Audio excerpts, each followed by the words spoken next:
Okay. So, good afternoon, everybody. Welcome. I'm Samantha from the law offices of Samantha Wolfe. And today I'm excited because we get to do part 2 of what's in your closet. So, what I'm going to do is I'm going to share my screen so that you guys can see the PowerPoint and we're going to go through it. Please know at the end, we're going to do a question and answer session in which you can either by audio ask your questions, or you're also welcome to put it in the chat and we will read the question and answer that. And I'm excited because today I have Amy here in my conference room. I'm doing the seminar from my conference room, and I asked Amy to come in. And the reason why is because that way she can monitor the chats as we go through. I want to make sure I'm not missing anybody's questions. So with that being said, let's go ahead and get started. So let me share my screen. Okay. So this is our office. You can contact us at 717-655-2676. And one thing I know that Amy will appreciate is once we're done this, she's going to send out a survey. We always appreciate your feedback. So when we get done here, if you want to complete the survey when she sends the link, that's always really helpful. Then we kind of know what topics to cover next in our monthly virtual seminars. And the exciting news is Amy just stopped today on her way to work and picked up our second newsletter. So we're very excited about that. So we're going to be sending that out with some more articles, some more information, and then a list of our upcoming seminars. So everybody can look for that. And we will be sending it in the mail to people. So just so you know and can be looking for it, I know how exciting it is to get newsletters from our office. Okay, so today we're doing What's in Your Closet, Part 2. The first, last month we did the first part, which is What's in Your Closet, Part 1. And what that session was designed to do was to talk about trust and how we use them in the sense of asset protection. And what I thought might be helpful is to do a whole separate session, which is today talking about the tax ramifications of trusts. So if we think of a trust as a closet, being able to figure out what are all the different ways that that's going to be taxed and how does that affect your tax structure. And I wanted to be able to do it in a way that made some sense. So I'm going to use some analogies as we go through here, and hopefully this will help make it a little bit more clear. So it builds on last time, which was talking about. And the first session, what we did is we talked about how if you think of a trust as like a closet and how we're able to protect assets that way. So I explained this story about how growing up, I have 3 sisters and we used to go to my great aunt's house and she had what we thought was a closet that she kept locked and we couldn't figure out what was behind the door. Just little girls' overactive imagination. Turned out it wasn't anything big, but at the time, I remember thinking, what a great hiding place. So if we take that concept and we look at a closet as a way to protect assets, the thought being that you build your closet and you transfer assets into it and you shut the door and you lock it and you're able to give the key to somebody that's not you. And in Pennsylvania, what that does is it does allow asset protection. So I use my family a lot in these examples. So in my mom and dad's case, let's say that we set up a trust and they transfer their house into it. They shut the door, lock it, give the key to me. What that does is it protects my mom and dad's house from any creditors, including the potential of a Medicaid recovery lien. So that was the first part of this, which you can find part 1 on our YouTube channel as well as our Facebook.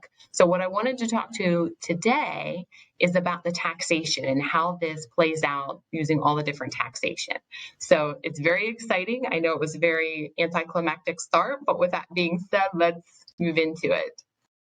Okay, so we have 2 main types of trusts when we think of it. So usually it's going to be revocable versus irrevocable, or grantor versus non-grantor. And so for anybody who's taking notes, the important thing to know is the revocable versus irrevocable is really talking about creditor protection.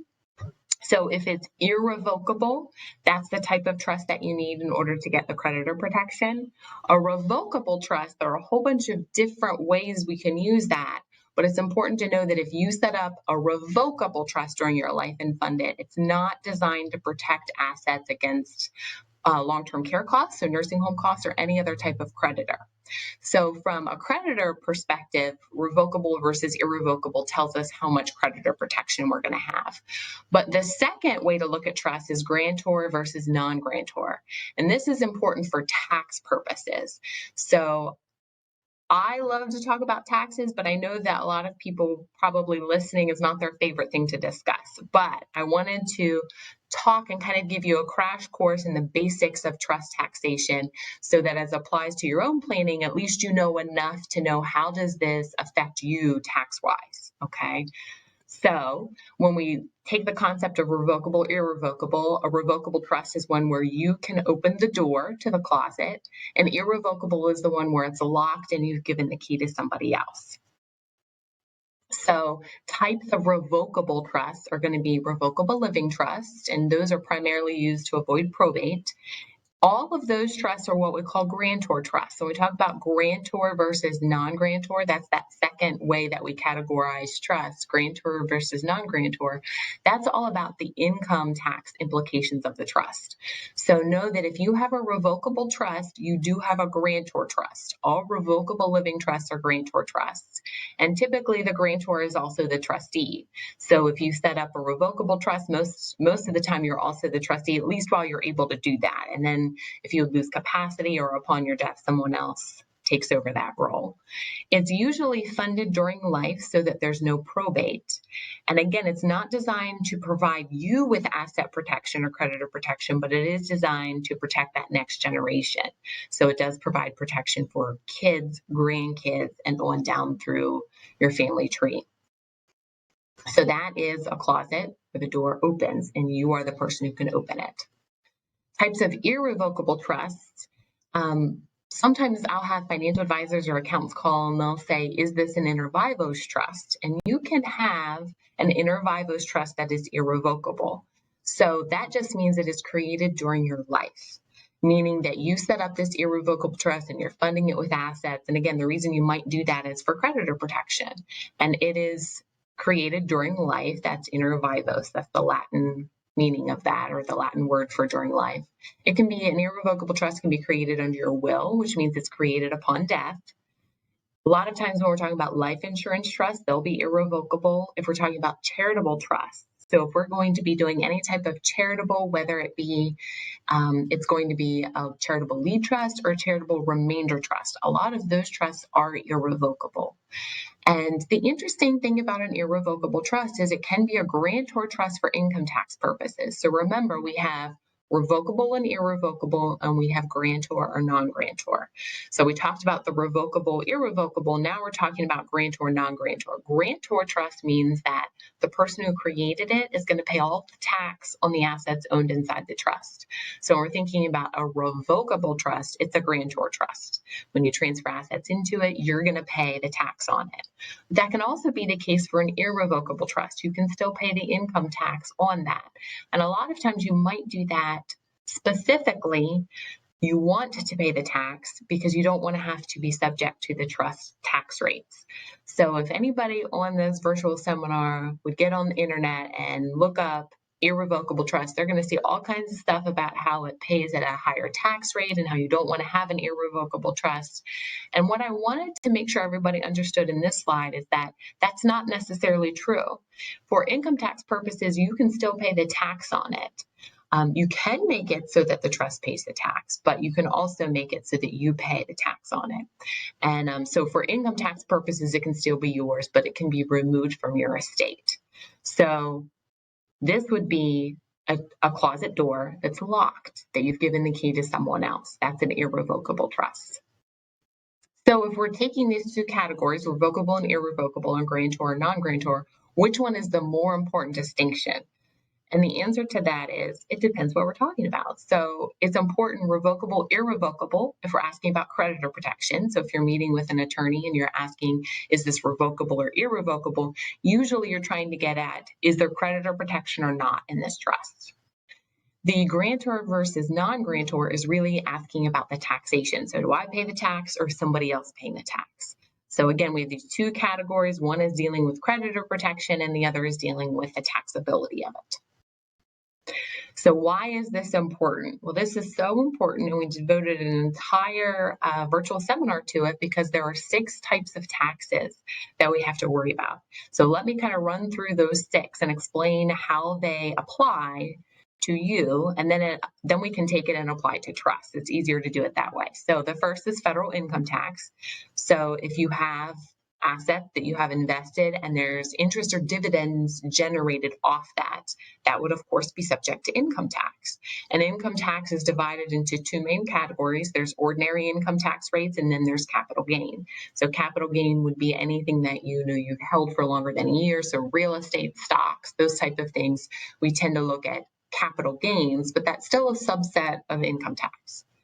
Then we have federal estate tax, and that is a tax on your right to transfer assets when you die. So it would be a tax that you're paying or your estate is paying. So with the situation with mom and dad, it's actually their right to transfer assets is what they're getting taxed on, and it would come out of their estate is typically how the federal estate tax is paid. Federal gift tax would be if my parents decided to transfer assets to me while they were living. So that's a tax that's on your right to transfer assets while you're living. Pennsylvania inheritance tax, though, it flips it. So if the estate and gift tax is on the person who's transferring it, the inheritance tax is on the person who's receiving it. So when my parents pass away, if I receive assets as a result of their death, I'm paying a state level tax, and that's on my right to receive assets. Now, I understand that realistically, it's all coming out of the same bucket. When someone passes away, the tax is all getting paid. But it's important to know this distinction because there is a federal law that says the same person can't pay the same tax twice. So when we're talking about all these taxes, they all work together, but it's who has the burden of paying it and when are they paying it. That's how the government's able to have all these different taxes. So inheritance tax is on my right to receive assets when my parents pass away. Generation skipping transfer tax would be if my parents decided that they wanted to skip over my sisters and I as far as who gets their estate, and they wanted it to go to their grandkids. It was kind of designed for families like the Rockefeller family, where they would set up these trusts and they would skip multiple generations and get it down to these grandkids or much younger descendants.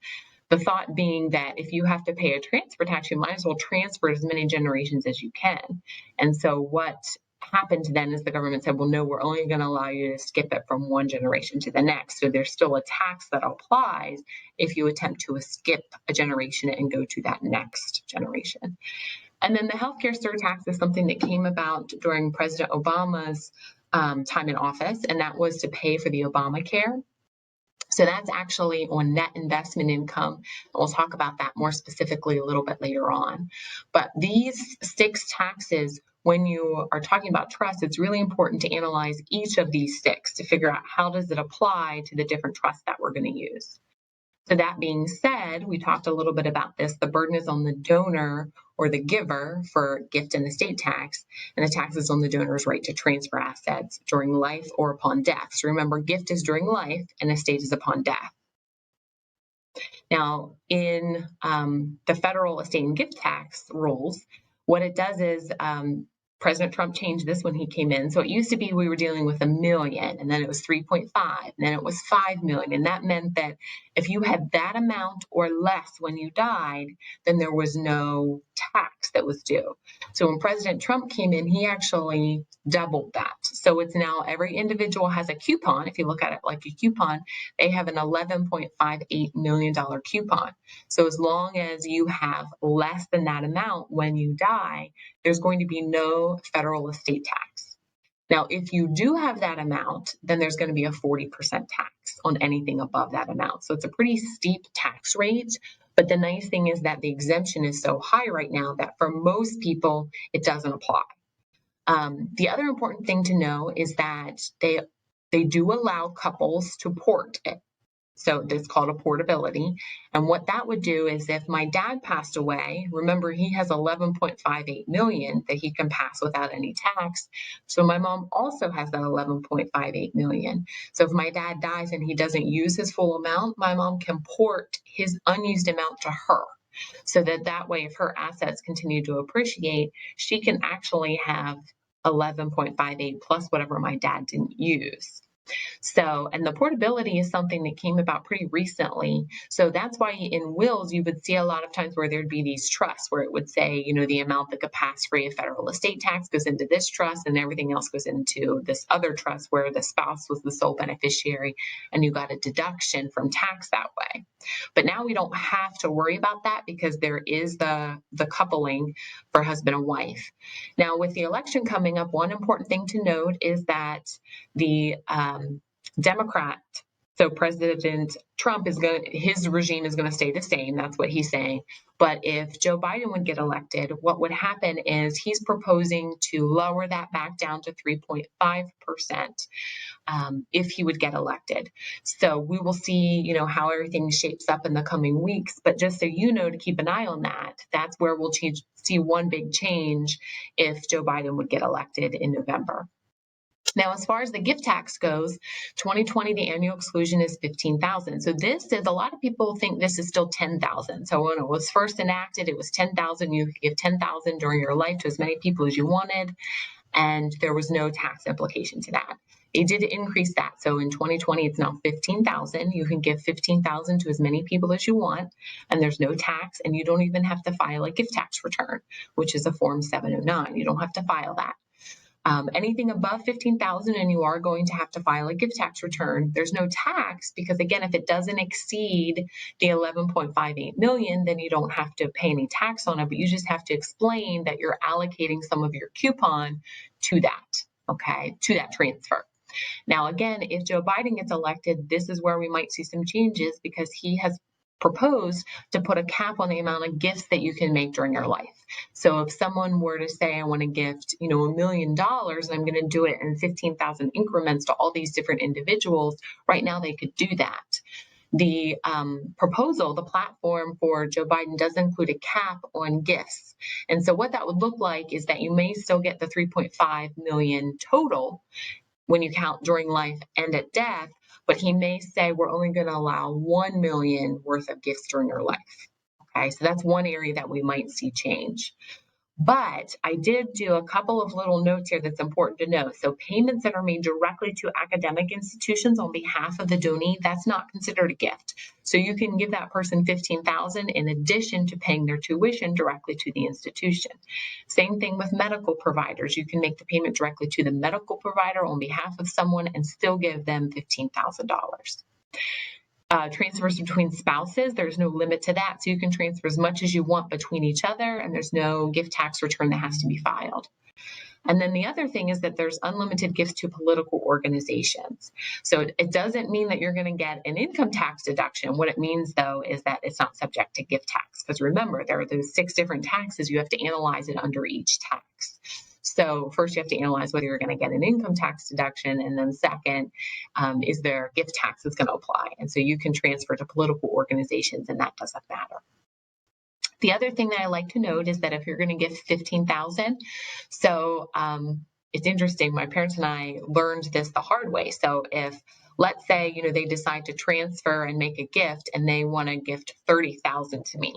So what I would tell mom and dad is don't write one check for $30,000 to me, because what mom and dad are going to have to do is file a gift tax return showing that they split the gift. So even though there's no tax and it's still under the $15,000, they would have to file a return showing that they combined as husband and wife to make that gift. Where if my mom writes me a check for $15,000 and signs it, and then my dad writes me a check for $15,000 and then signs it, then there's no gift tax return that has to be filed. And I see this a lot with, you might have mom and dad who want to help with like a down payment to a house that's going to be considered a gift, for example. And so again, I might say, well, why don't you write 2 checks? Have mom sign one, dad sign one, so you don't have to file a gift tax return. And that way, you just don't have to do that extra step of reporting it. Pennsylvania inheritance tax is on the receiver. So in the previous slide where we talked about how it's on my parents, this one will be on my right to receive. And it's if I receive it as a result of someone's death. So notice, if my parents gift me something during life in Pennsylvania, if my dad would say, I'm going to gift you $1 million, let's just say, and he survives that by 1 year, then there's no inheritance tax on that because it was not a transfer that occurred as a result of his death. So Pennsylvania inheritance tax looks at the last year of that person's life and says, were there any transfers that were made? So we're going to go back a year and capture all of that. And then if anything goes as a result of death, then the person who receives it is going to be subject to Pennsylvania inheritance tax. And the rate that you're going to pay the tax depends on your relationship to the person who passed away. So 0% to a surviving spouse, 4.5% to direct lineal descendants, as well as ancestors. So if I would pass away and everything goes to my parents, they'll pay 4.5%, as well as if they pass away, I'll pay 4.5%. 12% to siblings, and then 15% to anyone else, including nieces and nephews. So for example, right now I don't have children, and if I would die and leave everything to my nieces or nephews, they're actually going to pay a 15% tax, as opposed to if I left it to my sisters, they'd only pay a 12% tax. So who pays the income tax earned by a trust? So remember, when we're talking in this context, I wanted to review the different types of tax, and then we want to apply it to the trust setting. So there are three possible options. It can be paid by the trust, it can be paid by the beneficiary, or it can be paid by the grantor. The grantor is the person who sets up the trust. So sometimes that's called grantor, sometimes that's called the settlor, sometimes that's called the trustor. Those words are all interchangeable. The reason why we use grantor is because for income tax purposes, it's considered the grantor trust rules. And so we use that word here at our office to mean the person who sets it up. There is no double taxation, but there may be different types of taxes that apply. And we'll give you some examples coming up. So if the grantor retains certain powers, so they set up this trust, they build this closet, they transfer assets into it, and then they shut the door. And let's say that mom and dad retain the ability to open the door. So in that case, it's a revocable trust. Then they're going to pay the tax on any interest or dividends on assets owned by the trust. Same thing if they would retain the power to change who's going to receive the trust when they pass away. So if they set up this irrevocable trust and they shut the door and lock it and they give me the key, but upon their death, they're going to have it go among my sisters and I, and they retain the power to change that at any point during their life, then it's going to be a grantor trust, which means they've retained so much control over those assets that are in the trust that they're going to pay the income tax on it. Okay. The second way is that if income and gains are retained and not distributed, then the trust pays it. And this is where if you were to do that search and look up irrevocable trust, you're going to see all kinds of scary things about how it pays the same rates. It's the same trust. It's the same income tax rates for trust. It's just that you get to the higher rate quicker than you do as an individual. And I'm going to show an example of that. So if you were to look it up, you're going to see, well, the trust pays it, so you don't want to use a trust. And the important thing to remember is that there are all different types of trusts, just like all different types of closets. And so it really depends on what power you retain as to whether or not the trust pays. And then the third point here is even if the trust is its own taxpayer, meaning that a return has to be filed, an income tax return has to be filed on behalf of the trust, doesn't necessarily mean the trust has to pay the tax rate. If the income goes out to the beneficiaries, then technically the beneficiaries pay income tax at whatever their personal rate is. So that's why it's also important to know that even if you have a trust that is subject to the trust tax rates, there are a lot of different ways that you can handle it so that it's not subject to the high trust tax rate. So a grantor trust, an example of this would be at the grantor's death. So let's say mom and dad set up a trust, and at my dad's death, he would be a grantor. So at his death, all of the net income of the trust is going to pay to my mom as the spouse. And she's going to receive that at least quarterly until her death.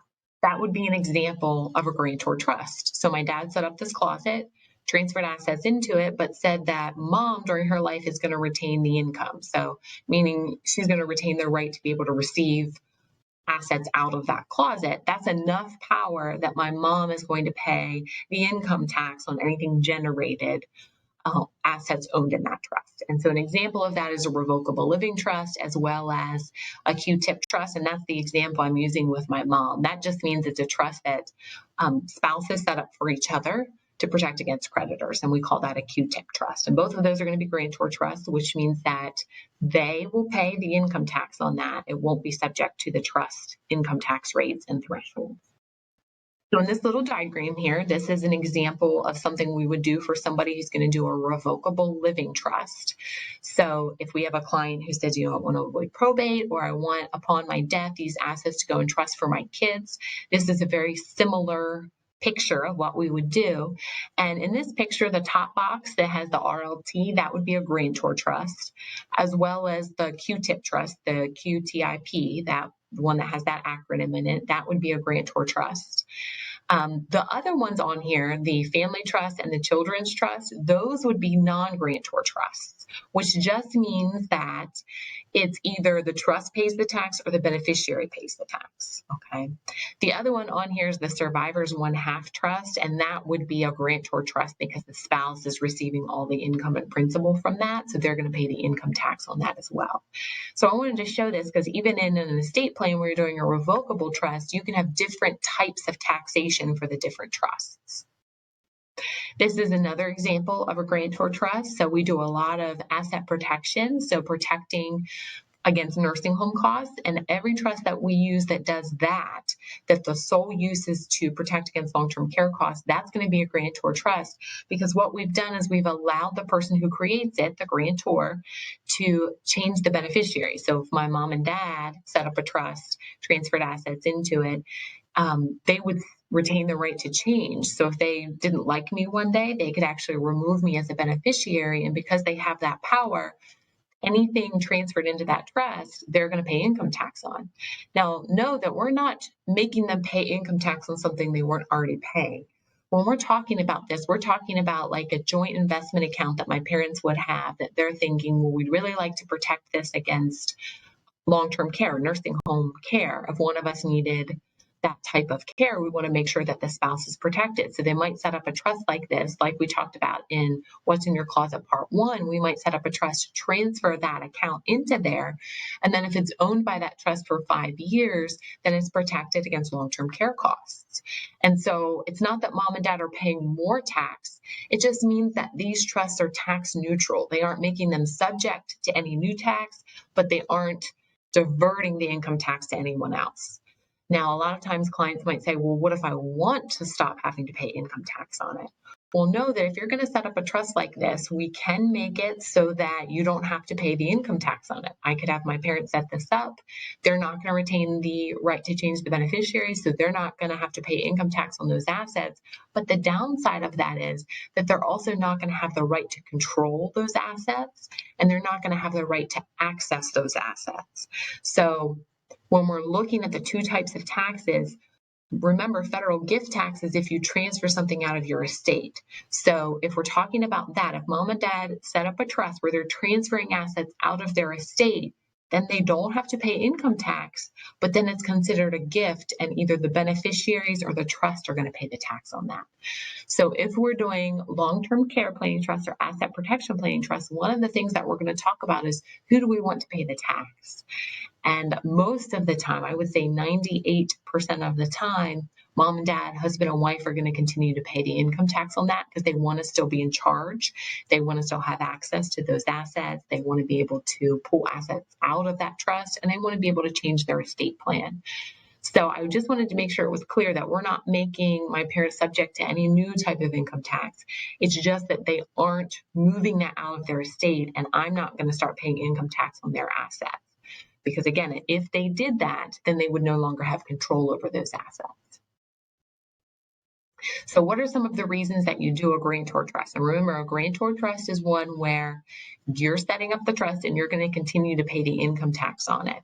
So you might do that for federal estate tax planning. And the reason there is that you may want to continue to pay the tax because you want to still have control. You want to still get a stepped up basis.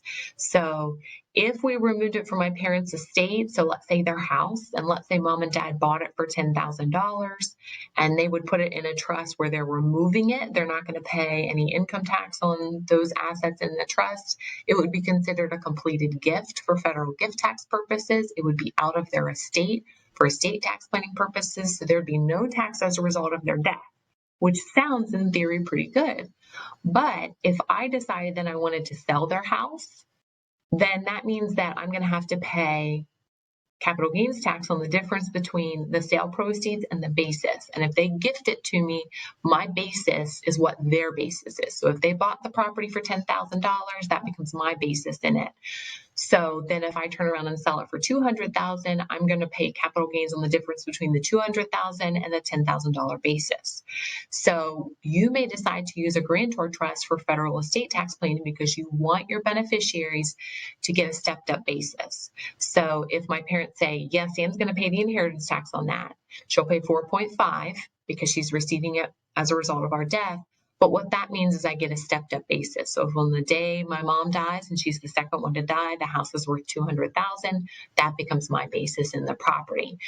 I then turn around and sell it. I have zero capital gain. So I paid the 4.5% Pennsylvania inheritance tax, but then I have zero income tax. So you might do a grantor trust so that you can set it up that way for your kids or for the next generation. You might do it because you're providing for the spouse. So in the case with mom and dad, if my dad says upon his death, everything goes in trust for my mom, then my mom's going to pay the tax on it. So you might do it so that my mom can still have control and access. You might do it because you're not trying to change the tax structure, but you're just trying to get that creditor protection like we talked about, the long-term care protection.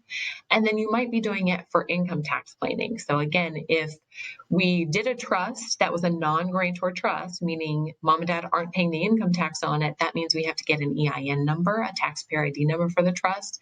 And then the trust has to file income tax returns every year and pay the tax on it. So that might be another reason that we want to do a grantor trust. A non-grantor trust is one where either the beneficiaries or the trust itself pays the tax. An example of that would be a trust or a closet that's set up that says that the beneficiaries, which could be a spouse or could be the descendants, are going to receive income or principal or both, but there's some sort of distribution standard, meaning that my mom can't reach in and pull it out for anything. It has to be used for health, education, maintenance, and support. And if that's the case, then we're dealing with a non-grantor trust, which just means that either the income's going to pay out and my mom's going to pay the income tax at her rate, or if it pays out to me, I'm going to pay the income tax, or if we don't distribute the income, then the trust pays the tax. So that would be a way a non-grantor trust would work. So reasons why you'd want to do that is creditor protection. So different types of creditor protection. So if mom and dad wanted to protect assets upon their death that are coming to me against any future husband I would have, they might do a non-grantor trust. If they wanted to gift assets to me while they're living to avoid the inheritance tax, they might make it a non-grantor trust. They might do it for income tax planning. They might say, well, Sam's at a lower tax bracket, so we're going to go ahead and transfer those assets to her, knowing that they no longer have control over it, but knowing that, they're shifting it to a lower rate. And then there might be some inheritance tax planning that you're doing there, meaning if you transfer it and survive it by a year, then there's no inheritance tax. So again, I'm trying to give reasons as to why you would do a non-grantor trust versus a grantor trust. So how do we know if it's a grantor trust or a non-grantor trust? So in our example where we're thinking of a trust as like a closet, the best way that I can explain this is that it depends where you build the closet. So if you build the closet in your house, then it is a grantor trust, meaning you're going to pay the taxes and expenses, just like you pay the utilities, taxes, and expenses on your own house. If, however, you build the closet in someone else's house, meaning you're transferring it or gifting it, you're saying, I no longer have control over it. I don't want to be able to control what comes in and out of that, what assets come in and out of that. You're building the closet in somebody else's house, and as a result, they're going to pay the taxes and expenses for the utility, electric, maintenance, all of that. Okay. So again, if it's in your house, if you build it in your house and you're still going to have control over it, it's a grantor trust. If you're going to build it in someone else's house and they're going to have the control over it, then it's a non-grantor trust. So if we take the concept of a closet and we just kind of build that up a little bit more, hopefully that makes sense as to how you tell the difference between a grantor and a non-grantor trust. It's all about who's going to have control over it. So a grantor trust, since the grantor retains the power, the grantor pays. So where is the closet? And it's in your own house. So you set it up, but you've put restrictions or you've retained enough control over that closet that you're going to pay the tax on it. Non-grantor is you've given up that control and right, which again, there's some benefit. There's not inheritance tax. It's a completed gift, all of those things, but you also don't have control. And because of that, it's in somebody else's house and it's a non-grantor trust. So what powers can you retain in a trust that will make it a grantor trust? So the first is, and I've noted the Internal Revenue Code sections. I don't know if anybody has a real yearning to look up the tax code, but if they do, I do have the sites there. So there's the power to revoke. So we're talking about revocable living trusts. Because you retain the power to revoke it at any time under Internal Revenue Code Section 676, because you retain that power for income tax purposes, it's your asset, meaning you're going to pay the income tax on it. Now, think this through. It also means that it's not a completed gift for federal gift tax purposes. It's not out of your estate for federal estate tax purposes, and it's not out of your estate for Pennsylvania inheritance tax purposes. So all of the taxes are still on you in that situation. So this would be if you have the power to revoke or revisit the power to the grantor. And this would be if you have the power or if somebody who's non-adverse. So let's say my parents set up a revocable trust and they say, we're not going to have it be revocable. We're going to allow Sam to revoke it. Well, I'm actually considered an adverse party because if mom and dad are leaving me assets when they die, if they were considered in opposition because the more they use, the less I'm going to get. So if I have the power to revoke, then it's not a grantor trust because I'm an adverse party. But if they give it to somebody else that's non-adverse, so if it's, let's say my mom names her sister, then it's still going to be a grantor trust because my mom's relationship with her sister is such that most likely her sister's going to do what she wants. Her sister has nothing to lose. My mom could even say, hey, if you revoke it, I'll give you some of the funds. So because of that, it's a grantor trust. The important thing is I also noted here, because remember we have 6 different taxes for federal estate tax purposes. There's another whole section in the Internal Revenue Code that says it's still going to be subject to federal estate tax, and that's under Code Section 2038. So I've put both code sections. So what's the income tax code section that makes it income taxable, and what's the estate tax code? Another one would be if you retain a reversionary interest. So that just means that you transferred into trust and you say if this person dies, it comes back to me. So I set up the trust, but it's coming back to me if the person dies, then that's going to be a grantor trust. So I'm going to pay the tax on all of those assets. It's also going to be included in my federal estate for estate planning purposes, and that's under 2037. Another way is if you retain the power of disposition. So that's the example when we looked at the long-term care planning trust, the Medicaid or the nursing home protection trusts. Those were those asset protection trusts. Usually mom and dad, husband and wife, in this case, my parents would retain the power to add and remove beneficiaries. So again, if they decide they don't like me today, they can actually remove me as a beneficiary. So because of that, they retain the power to change who ultimately receives it. So under Internal Revenue Code Section 674A, that means it's a grantor trust. Mom and dad are still going to pay the income tax on it. The exceptions to that, there's a couple of them I haven't noted. This would be if mom and dad have some sort of standard there. We saw that with that HEN standard in the family trust with the health, education, maintenance, and support, or if there are separate shares created for the beneficiaries. Most of the time, what we would do is we'd have mom and dad set up one big pot. So it's not separate shares for anybody yet. They transfer assets into it. They retain the power to change who ultimately receives it. Because of that, they're still paying the income tax on those assets. Also, the ability to add beneficiaries. So that's under 674B, 674C, 674D. So again, all of those powers. So again, we retain the power for our clients to add and remove beneficiaries. So even though it's an irrevocable trust, they can always change who ultimately receives it. And because of that, it's a grantor trust. It's also going to be in your estate for federal estate tax purposes. Most likely you're not going to have to pay tax because unless your estate's over 11.58 million, there's no tax. Power to add beneficiaries, so I had that noted. Interestingly, in our trust, we retain for our clients the power to add and remove beneficiaries. So it's actually income taxable to the client for 2 reasons, the power to add and the power to remove. And because of that, I made note here because if you think about it, grantor trust rolls have their own set of sections in the Internal Revenue Code. The estate tax law has their own section, and then federal gift tax law has their own section. So in case you're really wanting to know, it's also an incomplete gift for federal gift tax purposes. So if mom and dad set up a trust, they transfer their house into it. They don't have to file a tax return for federal gift tax purposes. It's not out of their state for federal estate tax planning purposes, and it's still there for income tax purposes. So these types of trusts for all of the taxes are considered tax neutral, meaning they aren't changing the taxability of the assets. That's really important. When you're meeting with an attorney, you want to make sure you're asking, what is this doing to the taxability? And if they're going to say this either makes you subject to one tax or avoids one tax, just know that if you're avoiding one tax, most likely you're going to be hit with another tax at another time or someone else's. So always ask, is this tax neutral, or what's the consequence of the tax change that we're going to have as a result of this? The power to pay life insurance premiums, this would be if you had life insurance in a trust. So I have the code section there as well.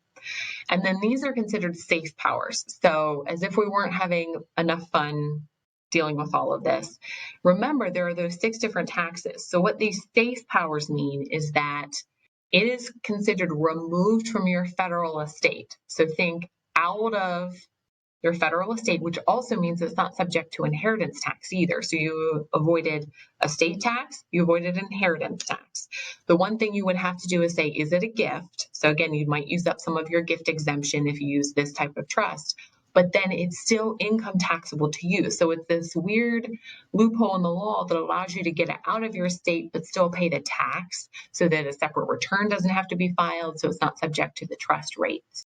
So sometimes we use this. I'm using it in a case right now where we have a woman who is 92 and she wants to transfer assets to the next generation. As long as she survives it by 1 year, then there's going to be no inheritance tax, and we don't have to worry about, it being in her estate. So she's going to do that. Now, again, it's going to be a completed gift, and we're going to have to file a gift tax return and do all of that, but it's still going to be income taxable to her, which is nice because we don't have to have the accountant file a separate tax return. We don't have to worry about that yearly. So just know that this is a loophole in the law that allows the person who created the trust to get out of their estate but still pay the income tax on it. Okay. And we call that an intentionally defective grantor trust. The title of it seems to indicate that there was some mistake, but again, it's something that is intentionally done. It's a completed gift for federal gift tax purposes, so it's not included in the estate for estate tax purposes or inheritance tax purposes, but it's still taxable to the grantor.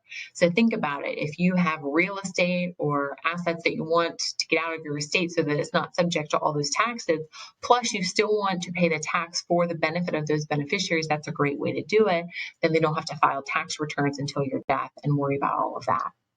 So the way you do that is if you retain the power to add charitable beneficiaries, if you retain the power to make loans to yourself without adequate security, if you retain the power to substitute assets of equivalent value. So if you put property in there that's worth $500,000 and then you want to swap it out for cash of $500,000, retaining that power to swap those assets would be enough to make it taxable to you.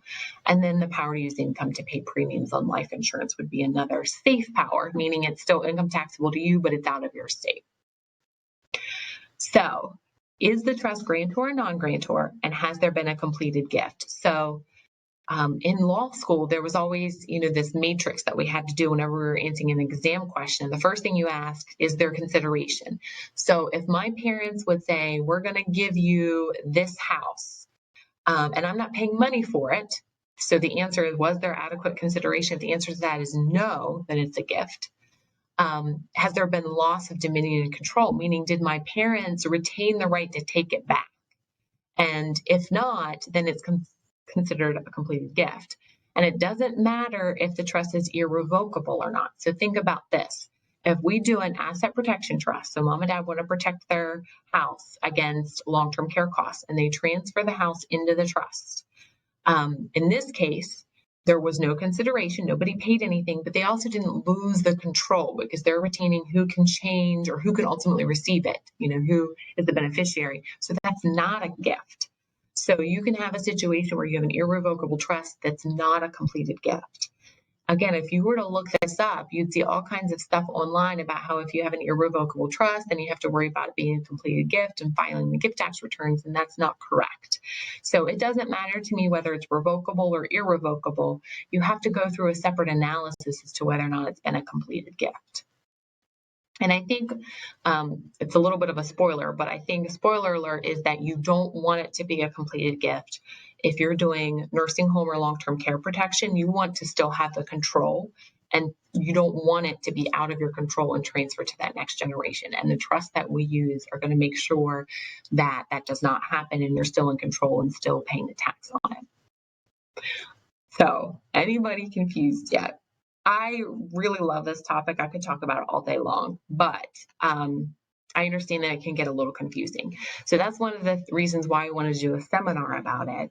As we talk about our newsletters, know that we're putting this type of information. We're going to do a quarterly newsletter, and our goal is that just like we've done with the seminars, to kind of build up the information so that you will eventually get information about trusts, taxations, all of that. So that will also be a written resource that you can have as well. Plus, we are going to post the video, so you can go back and rewatch any portion of this that you need to. Now, the reason why this is important is that we need to talk about basis and gift tax, which I alluded to, but let's give an example. So let's say that you have a non-grantor trust. So the first thing you have to figure out is it a completed gift? Because the donor's basis transfers to the donee. So that's the example I gave you of mom and dad's house. If they purchased it for $10,000. So real estate purchased by mom and dad for $10,000, that's their cost basis in the property. And then they give it in trust to me, and the trustee decides to sell it the day after the grantor dies. So in this case, if the fair market value on the date of the second spouse's death is $100,000, and mom and dad had gifted it into a non-grantor trust that was a completed gift, meaning they don't retain the power to control anything about that, they've completely transferred it to me, then I got their carryover basis, their $10,000 basis. If I sell it the day after they die, I'm going to have $90,000 worth of capital gains at 15% or 20%. It depends what my adjusted gross income is. So that's an example of I didn't have to pay inheritance tax because it was a completed gift. But as a result of that, I had to pay pay gain on $90,000. Okay. So in another example where we get a stepped-up basis, this is where mom and dad transfer the real estate into a trust where they retain the power to change who the beneficiary is. Even if they never change the beneficiary, it doesn't matter because they retain the power. It's not a completed gift. So what happens is we pay inheritance tax on the value of $100,000. That's the date of death value. But then we also get a stepped-up basis.